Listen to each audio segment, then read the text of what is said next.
perkenalkan, saya Mufauzi, ada Pak Karmudi, ada Mas Karmudi, ada Mas Sapardi. Kami dari aliansi gabungan antara mahasiswa dengan tokoh kepemudaan. Di sini ada anak-anak Karang Taruna, ada kepemudaan gitu. Kami bahasanya apa ya? Kami udah muak dengan drama-drama, dengan kinerja yang nggak jelas dari pemerintahan daerah Kabupaten Pemalang dan juga Dewan Perwakilan Rakyat. Pemerintah Kabupaten Pemalang sendiri kami menilai bukan good government di sini. Anggaran nggak ada laporannya, seperti anggaran COVID gitu kan, nggak ada laporannya, itu dikemanain aja, untuk tenaga medis berapa, untuk rumah sakit berapa, itu kan rakyat berhak tahu gitu kan. Kami berhak mengawal di situ, jangan sampai Rp1 pun jatuh ke orang-orang yang nggak benar gitu kan. Itu satu. Aksi kami besok ini, kami memiliki harapan besar. Semoga siapapun pemimpinnya nanti ke depannya bisa memperbaiki. Jangan ibaratnya kita sudah ini jatuh ke lubang yang sama kayak gitu loh. Ke depannya semoga dengan adanya gerakan kami bisa benar-benar terus mengawal gitu kan. Jangan sampai sama seperti yang sebelumnya. Itu garis besarnya. Salah yang lain, kami juga, saya secara pribadi dan sama teman-teman mengajak teman-teman mahasiswa dan kepemudaan agar besok turut ikut menyuarakan, yang peduli terhadap Kabupaten Pemalang. Pasti narasi aksi ini ditunggangi, pasti akan banyak. Memang aksi ini ditunggangi, tapi ini ditunggangi oleh kepentingan rakyat. Ini ditunggangi oleh kepentingan rakyat yang sudah selama ini dibodohi, dizolimi dan berbagai macam. Maka dari itu, sejarah sudah mencatat gerakan-gerakan sporadis seperti Jong Java, Jong Maluku, Jong Ambon itu tidak pernah menghasilkan kemerdekaan. Tapi kalau kita bersama-sama, itu akan mencapai hasil untuk sebuah Pemalang yang lebih baik. Itu sih tujuan aksi kami besok. Oke. Sudah melalui prosedur izin? Sudah. Kami saya selaku Korlap juga, koordinator lapangan, kemarin sudah memberikan pemberitahuan aksi kepada Polres Pemalang, sudah ngobrol juga masalah teknis nanti di lapangannya seperti apa, semuanya sudah clear gitu Pak. Kalau kenapa dilakukan hari Sabtu? Hari Sabtu kan biasanya libur. Ya, kenapa kami lakukan di hari Sabtu? Satu, kalau hari Senin udah masuk hari tenang, tentu nggak bisa.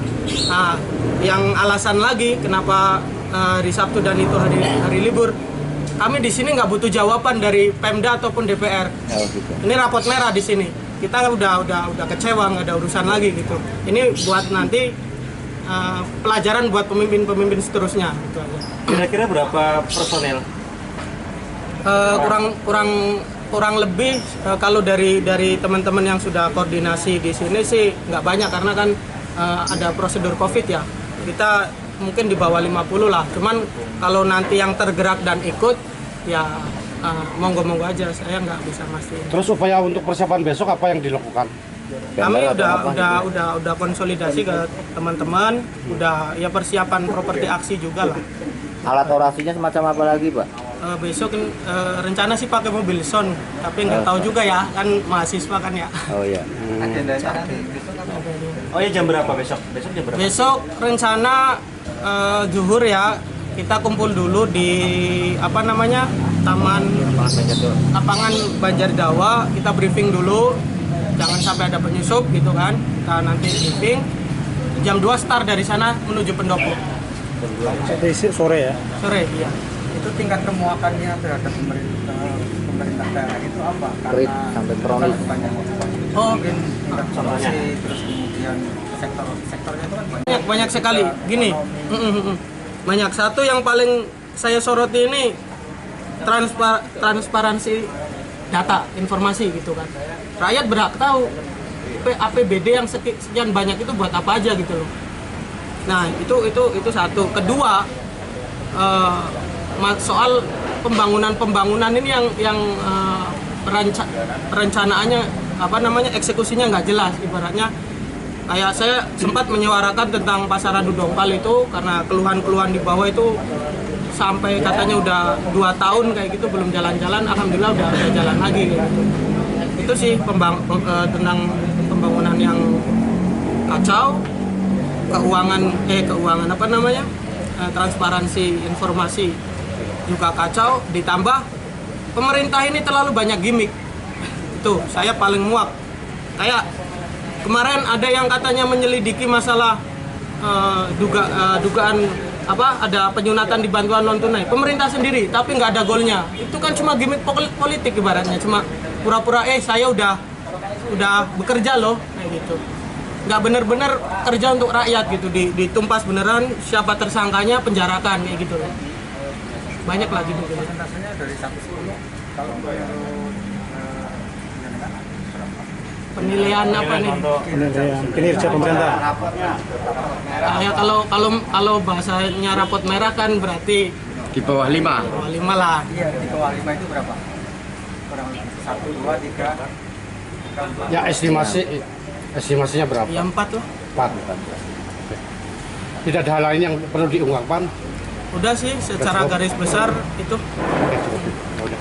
Dari Aliansi Masyarakat Taman Timur, dalam hal ini satu, kami mengkritisi tentang kinerja dari DPRD dan Bupati tentang infrastruktur jalan. Sangat-sangat tidak layak untuk dilewati pada tahun 2018 akibat rusak dilalui oleh proyek tol. Nah, di situ dari DPR atau pemerintah daerah itu tidak cepat untuk bisa menanggulangi atau mengatasi itu.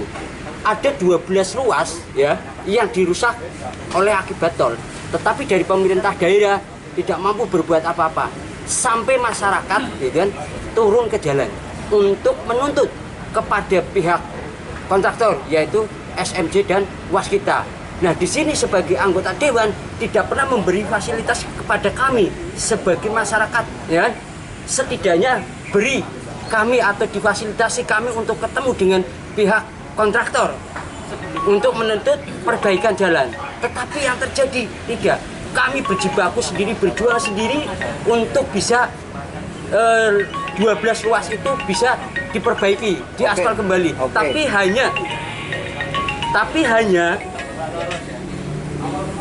5 ruas yang baru selesai. Jalan semuanya rusak. Itu khusus Kecamatan Taman ya? Khusus Kecamatan Taman sampai Bodeh. Ya, pokoknya di Kabupaten Pemalang itu totalnya ada 12 ruas dan baru dikerjakan itu 5 ruas. Tapi kalau melihat sekarang gimana, Pak? Masih, karena yang baru terrealisasi adalah Jebet Kendal Sari, Gondang Petarukan, Iser Petanjungan, terus Karangasem Widodaren, terus Comal ya Mas? Comal baru. Yang belum yang paling mencolok mana? Yang belum paling mencolok itu Wonogiri. Itu kalau Karangasem ke Sriangkan gimana? Iya, itu Wonogiri. Wonogiri itu dari Sukwang ya, dari Sukwang sampai Ampel Gading. Ya, itu jalan Wonogiri.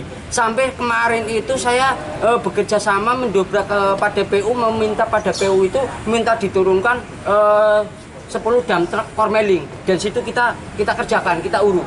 Prioritasnya Mas, prioritasnya selain Wonogiri daerah mana lagi? Daerah Jaganan. Jaganan. Itu masuk Bodeh. Itu Akses selatan, akses ke terus untuk daerah Ulu Jami atau Comal itu yang tumbal ke utara, Botekan itu, Rawasari. Wah, saya kemarin lewat juga, wah rusak parah. Itu lah artinya di sini bahwa kan baik pemerintah maupun anggota dewan tidak pernah memberikan fasilitas pada kami. Itu aksi kami di tahun 2018 ya Mas. Tahun 2018 itu masyarakat khususnya Taman Timur itu melakukan aksi menuntut perbaikan jalan itu, dan alhamdulillah baru 5 ruas yang diselesaikan. Itu saja, mudah-mudahan dengan adanya press conference ini, teman-teman yang menyaksikan, ayo mari kita bergabung bersama untuk menyuarakan itu kan. Mudi, Pak. Umur saya 42, Pak. Sebagai apa? Aliansi apa? Dari Aliansi Masyarakat Taman Timur. Boleh nambahin? Ya lanjut. Jadi kayak apa? Gedung DPR yang baru jadi, masjid kayak gitu kan, terus yang baru jadi itu bagi kami bukan prestasi karena itu udah dianggarkan dalam RAPBD tentunya. Itu hanya proyek biasa yang dianggarkan terus yang selesai. Itu bukan prestasi. Bagi kami itu tambahan sih. Barangkali nanti pasti akan ada narasi-narasi ini. Itu yang poin-poin yang sebelumnya itu saya sebutkan itu coba bisa nggak selesaikan gitu kan, masalah transparansi gimana. Dan kami tertarik banget ini untuk menggali tentang masalah dana Covid. Soalnya kalau dana Covid sampai disalahgunakan maka hukumannya mati. Hukum mati. Ini dari pesan dari Pak Joko Widodo. Terima kasih.